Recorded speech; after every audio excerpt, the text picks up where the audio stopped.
Hello दोस्तों, black clover के episode की स्टार्टिंग में हमें वो दोनों डेविल दिखाए जाते हैं और नाच उन्हें देखकर कहता है प्लूमेडे कांप रहा है और अंडरवर्ल्ड की पहली लेयर से दो सबसे हाई रैंक के डेविल जो कुलिफॉथ से कनेक्टेड है। मैंने सोचा था कि उनकी पावर डार्क ट्राइड के बराबर होगी, लेकिन मैं गलत था। उनकी पावर एक डिफरेंट लेवल पर है। तभी वो दोनों डेविल नाच पर अटैक कर देते हैं और कहते हैं माना बहुत डिलीशियस है लिलिथ, और दूसरा कहता है सच में ऐसा ही है नामा, और हमें उनके नाम पता चलते हैं।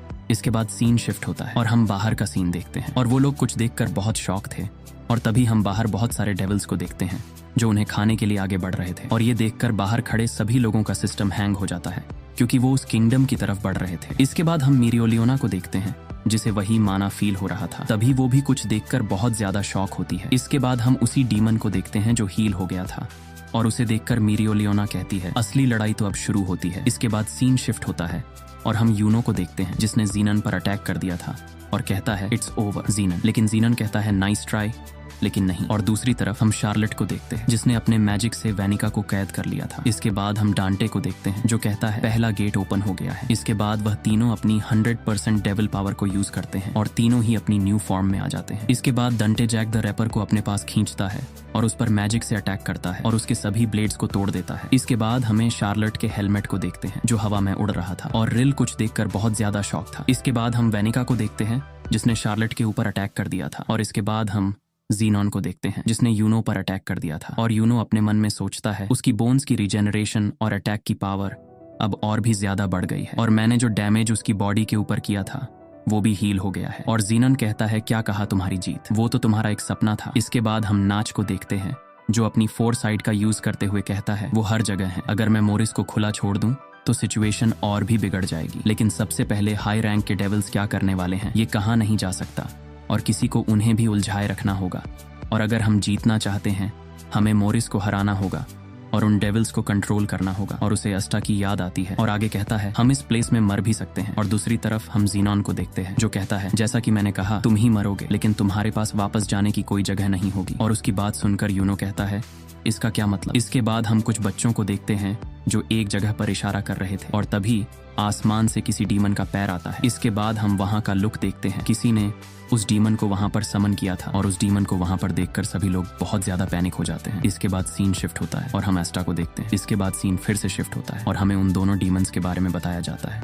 बहुत टाइम पहले स्पेड किंगडम में 2 प्रिंस थे जो एक दूसरे के क्लोज फ्रेंड थे और उनके पास पावरफुल मैजिक था, और किसी टाइम उनकी फ्रेंडशिप नफरत में बदल गई और वो डीमन बन गए और एक दूसरे से लड़ने लगे, और हमें उन्हें सील करना पड़ा। इसके बाद हम जीनॉन को देखते हैं जो बताता है उन दोनों डीमंस को हमने तुम्हारा ध्यान भटकाने के लिए जगाया है और स्ट्रॉन्गेस्ट मैजिक नाइट्स यहाँ पर है, लेकिन क्लोवर किंगडम को अब कौन बचाएगा। और ये सुनकर यूनो की भी हालत खराब हो जाती है। और दूसरी तरफ हम मीरियोलियोना को देखते हैं जो कहती है ये अपने विंग्स के जरिए से माना को अब्सॉर्ब कर रहा है और अब इसका मैजिक और भी ज्यादा बढ़ गया है। इसके बाद हम क्लोवर किंगडम को देखते हैं और जूलियस वहां पर बैठा हुआ था और कहता है इस बॉडी में अगर मैं इतना पावरफुल नहीं हूँ कि मैं उस डीमन से लड़ सकूं, और मुझे अपनी पूरी पावर को रिलीज करने के लिए टाइम चाहिए, तब तक तुम सभी टिके रहो। और मुझे पता है कि तुम मैजिक नाइट नहीं हो, लेकिन मुझे तुम्हारी पावर की जरूरत है, प्लीज हमारी मदद करो। इसके बाद हम उसी डीमन को देखते हैं जो क्लोवर किंगडम की तरफ बढ़ रहा था और सिटीजन वहां से दूर भाग रहे थे, लेकिन तभी वहां पर सभी मैजिक नाइट आ जाते हैं और उसी पर वॉर्टेक्स मैजिक एरिया हीलिक्स से अटैक करते हैं, लेकिन वो डीमन उसे अपने हाथ से रोक लेता है और ये देखकर उन सभी का सिस्टम हैंग हो जाता है और सभी लोग बहुत ज्यादा घबरा जाते हैं और कहते हैं अब हम क्या करें, अब हम मरने वाले हैं। और किंग भी बहुत ज्यादा घबरा जाता है और कहता है ऐसा नहीं हो सकता। और तभी वो डीमन क्लोवर किंगडम पर अटैक करने के लिए अपना हाथ आगे बढ़ाता है और वहां पर अटैक कर देता है, लेकिन वहां पर नोएल का भाई आ जाता है जो वाटर क्रिएशन मैजिक सी सर्पेंट बेलो से उसके अटैक को डिफ्लेक्ट कर देता है और कहता है मैंने अपने मैजिक की ट्रेनिंग में 6 महीने बिताए, लेकिन फिर भी मैं उसके अटैक को रोकने की जगह डिफ्लेक्ट कर सका। और वो डीमन बहुत जोर जोर से चिल्लाने लग जाता है। और तभी हम वहां पर जूलियस को देखते हैं और सिटीजन विजर्ड किंग को देखकर कहते हैं विजर्ड किंग, ये तो विजर्ड किंग है। और दूसरी तरफ जूलियस अपने मन में सोचता है मैंने अपने बॉडी का टाइम 10 साल आगे बढ़ा लिया है, टाइम और मेरी एबिलिटीज दोनों लिमिटेड हैं, लेकिन क्या हो अगर मैं अपनी पावर को डैमनेशियो के साथ मिला दूं।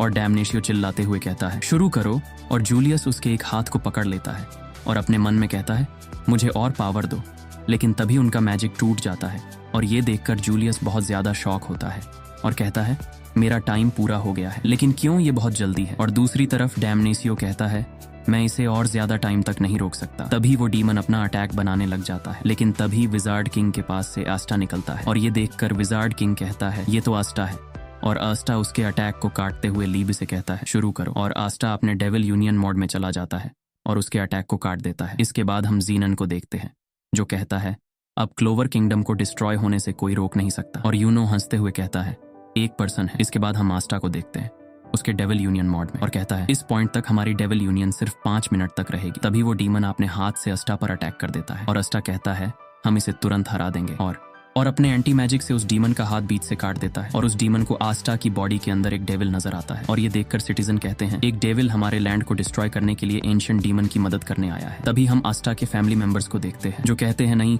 वो आस्टा है जो किंगडम को प्रोटेक्ट कर रहा है। और नोएल का भाई कहता है अब एक चींटी हमें बचा रही है, और अस्टा भी उस डीमन पर फाइनल अटैक करने वाला होता है और डीमन भी उस पर अटैक कर देता है, लेकिन अस्टा उसके अटैक को डॉज करते हुए बहुत स्पीड में उसे फाइनल अटैक मार देता है और उसके हाथ के साथ ही उसकी बॉडी बीच से पूरी कट जाती है और यहीं पर इसका खेल भी खत्म हो जाता है। और यह देखकर विजर्ड किंग और बाकी सभी लोग बहुत ज्यादा खुश होते हैं, और ये कारनामा करने के बाद एस्टा भी बहुत ज्यादा खुश होता है। तभी उसके पास वही डेविल आता है जो घबराते हुए कहता है अगर ऐसा चलता रहा तो मास्टर नाच, और आस्टा उसकी बात समझ जाता है और कहता है ठीक है अब हम स्पेड किंगडम की ओर चलेंगे। और इसी के साथ ब्लैक क्लोवर का एपिसोड एंड होता है।